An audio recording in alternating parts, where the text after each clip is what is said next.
guys, welcome to another video. Today I'm going to be talking about my rare form of dwarfism.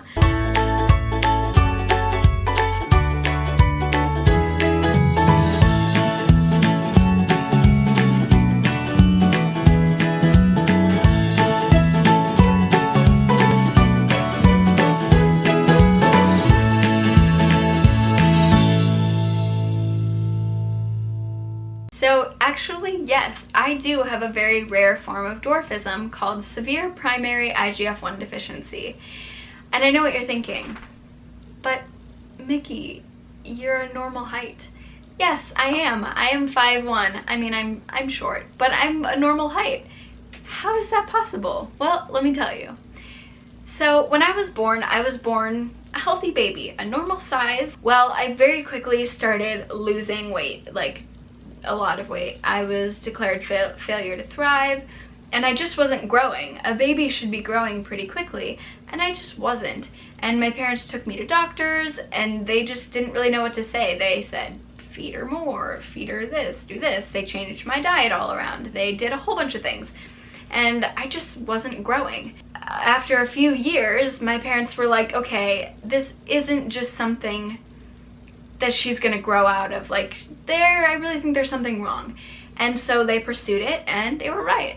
I went to see lots of doctors, and eventually I saw an endocrinologist who said, your kid has a growth disorder.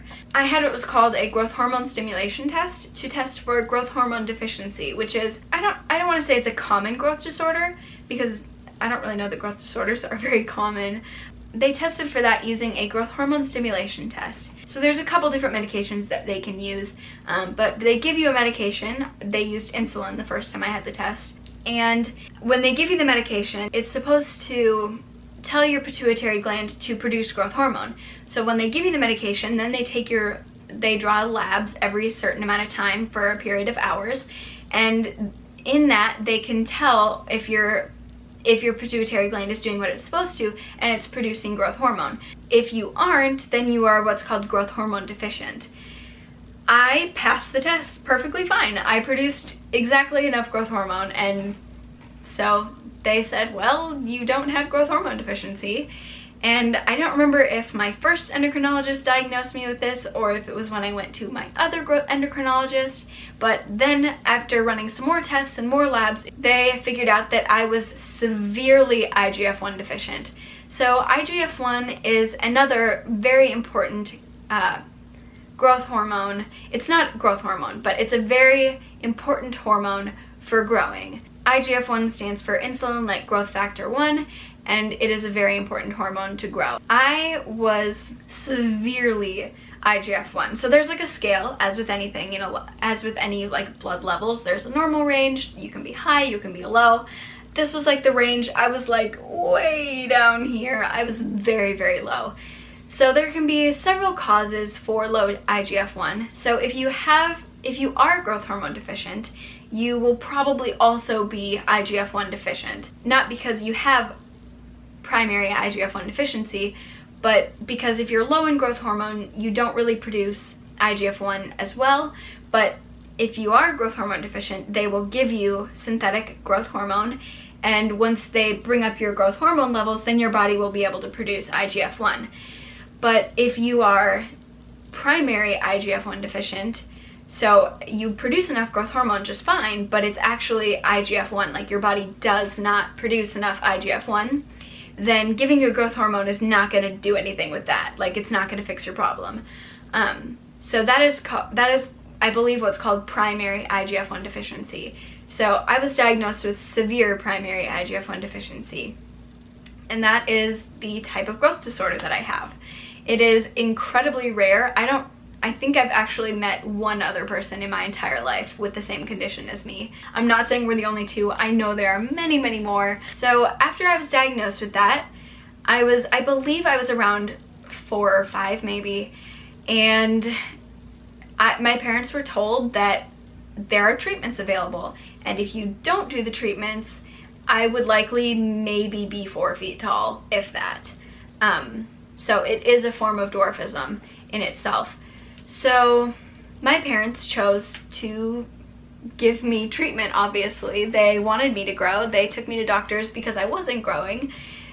So the treatment for this type of growth disorder was injections. So they would give me synthetic IGF-1. My body didn't produce it, so I would get a shot every single day, supplementing the hormone and therefore letting me be able to grow. I'm playing with my ponytails. Anyways, eventually we found a drug called Increlex. So at this time when I was diagnosed, Increlex was pretty much brand new on the market. There was not a whole lot of people out there that were using it, so I was one of the first people to be on this drug. And I was on it for about 10 years, and I can honestly say that without Increlex, I would not be 5'1". I'm 5'1" today, and that is a huge win. Like, we didn't even know if I would ever be 4 feet tall, let alone 5'1". So that is a huge success. So once I was on those shots, I began growing, and it was incredible, and we celebrated, and it was amazing. But those drugs didn't come without some side effects. So IGF-1, as I mentioned before, stands for insulin-like growth factor 1.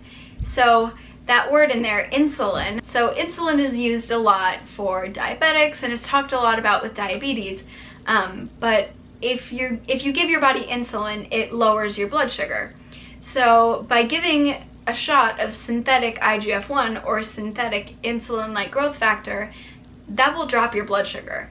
So every day I would get these injections and my blood sugar would plummet, which got to be very dangerous. I was in the 30s and 40s. I've had seizures in my sleep multiple times because my blood sugar just got too low. And we actually figured out that even before I was on those medications, my blood sugar was dropping a lot. But we just didn't know it at the time because we didn't know what was wrong with me. Looking back, we all agree that I should have had a feeding tube when I was a toddler and a little kid. But we just unfortunately didn't have the information that we have now. And I mean, I survived. But anyways, so my blood sugar has always been crazy because of what's wrong with me. But taking these shots was just absolutely horrific on my blood sugar, which is a known side effect of the medication. So what we did back then was we actually supplemented it with growth hormone. So I'm not growth hormone deficient, but the growth hormone actually stabilizes your blood sugar. So I would take the IGF-1, which would drop my blood sugar, but rather than just taking that, I would also take growth hormone and my blood sugar would be stable. I ended up being on a combination of those two for many, many years, and that ended up what was working for me best. Over the many, many years that I was on shots, we got in contact with an organization called the Magic Foundation, which ended up being an amazing tool to have for our family. So MAGIC stands for Major Aspects of Growth in Children, and they actually have a YouTube page, which I'm going to link down below. If you're curious about learning more about growth disorders or you have a growth disorder, I highly encourage you to go check them out because they are so helpful. So they hold a convention there every summer and it's so much fun. Doctors fly in from all over the world and they speak there, and a bunch of families get together, and it's so much fun for the kids that are there. It's basically just a huge party with events for a whole weekend, and it's so much fun because for little kids and even big kids, I still go to this day. I still go every year. It was such a great thing for me because here I was, this kid, I hated having to take shots every day. Like, for a long time, I hated the fact that I had a growth disorder because it made me different, and which now I celebrate being different. Like, what's the fun in being normal?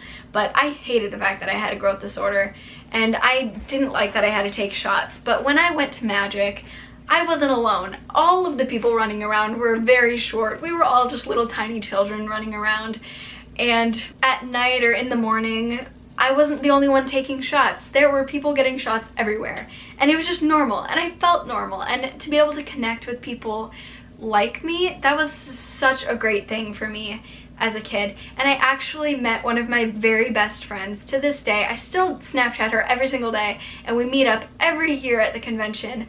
I I met her there, and she has not the same condition as me, but a different type of growth disorder. And yeah, she's one of my best friends, and I still talk to her all the time. So the Magic Foundation actually has a YouTube channel, and my mom actually has a video on there where she talks all about my growth disorder. And I'm gonna link that in the description because she explains it a lot better than I do. Granted, like, I'm very knowledgeable about the conditions that I've been diagnosed recently with, but I was like 5 years old when I was diagnosed with this, so I'm not the expert, so if I get a few things wrong, I apologize, but you should go watch that video. So anyways, fast forward to, I think I was around 11 or 12, and it got to the point where I was pretty much done growing, and we had the discussion, do we go off of shots, do we continue? And it was pretty much decided that I didn't need the shots anymore. We were good to stop them. So I went off of all of my growth hormone and my IGF-1 and celebrate. Like, it was so exciting. I was so excited that I was finally gonna be normal. And only a few months after going off of those medications, my health went way downhill. So growth hormone and IGF-1 help build muscle mass. So when I was little, I was like super strong and I had muscles.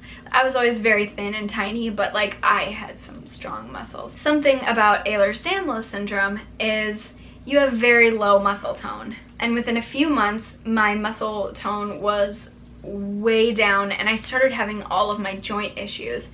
So it's very hard to tell. None of my doctors have officially been able to tell because around puberty, I had signs of EDS my entire life, but it was around puberty that I was diagnosed, and that's when a lot of people are diagnosed because that's kind of when your symptoms become really prevalent and really get bad.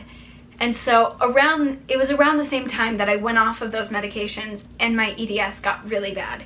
So it's hard to say if going off of those medications that helped me build muscle ended up making my joints worse, or maybe my joints would have been better and stronger if I would have stayed on those medications that helped me build that muscle. We don't really know, but it was around that time that I declined, and then I was diagnosed with EDS. Well, there's actually been studies recently that show that people with EDS have low IGF-1, and people with very severe cases of EDS have very low IGF-1 because, get this, IGF-1 is a key thing that produces collagen. What? Now we're at this point where my joints are just terrible. They're terrible. I dislocate on average like 20 to 30 joints every single day, and they're just really, really bad. Along with my blood sugar, I have talked about my blood sugar on here lots of times. It is one of the key reasons that I have a feeding tube now. Like I mentioned, I needed a feeding tube a long time ago, but I now have a feeding tube because of my incredibly unstable blood sugar. So I do want to mention, we have no idea if my joints would have been better if I would have stayed on the medication. We don't really know, but it is proven that growth hormone does help you build muscle mass, and the more muscles you have, the stronger your joints are, because while my connective tissue doesn't hold them in place, my connective tissue is way too loose and stretchy. I do PT to help strengthen my muscles because the stronger your muscles are, the better you'll be able to keep your joints in place. But we've been having conversations with my doctors and discussing my blood sugar, and we've done labs, and my levels are so low again. Like my IGF-1 levels and everything, they are just so low. So there's been talk about starting growth hormone again, and we decided I'm gonna be going back on growth hormone shots as like a trial. So one, we're hoping that it'll stabilize my blood sugar and help me feel better in that aspect so that we can kind of get that piece under control. I do have a feeding tube and that has helped stabilize my blood sugar, but it's not perfect. And in the past, growth hormone has really, really helped that. So we're going on it for that reason. We're also going on it because my labs show such low levels again that we're hoping that this might help my body out a little bit. We don't really know. But also that experimental factor of going back on growth hormone, could that potentially help me build up some muscle mass again and help me strengthen my muscles with PT and everything? Could that significantly help me and potentially decrease my joint pain and dislocations and injuries and overall improve my quality of life? We don't know. There's a very likely chance that it will do nothing at all, but there's also a chance that it could. And if you had the opportunity, why not take it? Like, that's a shot that we're gonna take. Shot that we're gonna take. Anyways, so I will be going back on growth hormone, and that is an injection, so I will be needing another shot every day, which just another medical thing to do every day, of course. But unfortunately, growth hormone is not just something that your doctors can say like, oh, you need growth hormone, I'm just gonna write you a prescription. Insurance is gonna be like, heck no. Like, it's not just something you can just get, unfortunately. Even in the past, we have struggled with insurance to get this medication approved. It is very hard to get it approved. And so one of the ways you can try to do that is you can have a growth hormone stimulation test, and you can hope that it shows that your levels are just low enough of growth hormone that you're growth hormone deficient. So I'm having yet another growth hormone stimulation test. This will be my third. Even though I've had several in the past and my growth hormone levels have always been fine, if we do this test and they show that they're low, well, then insurance is gonna pay for the medicine and we don't have to worry about it. So we're gonna, even though it's a long shot, we're gonna try it. If not, we're gonna still find a way to get a hold of the medication, but we wanna do everything we can to get insurance to approve it.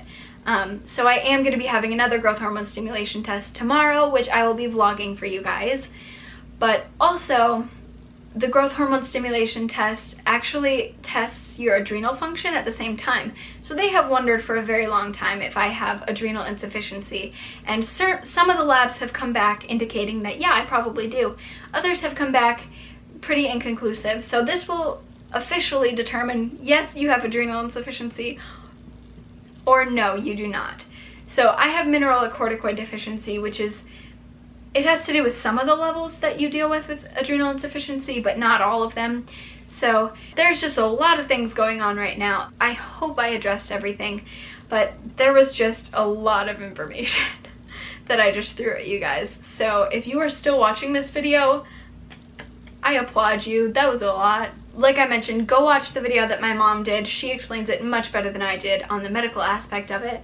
And if you have any more questions about it, leave them in the comments and I'll be happy to answer those. So stay tuned. I will be vlogging the growth hormone stimulation test, letting you guys know what that's like. In the past, it has not gone well. The first time they used insulin and I went into pretty much a hypoglycemic coma.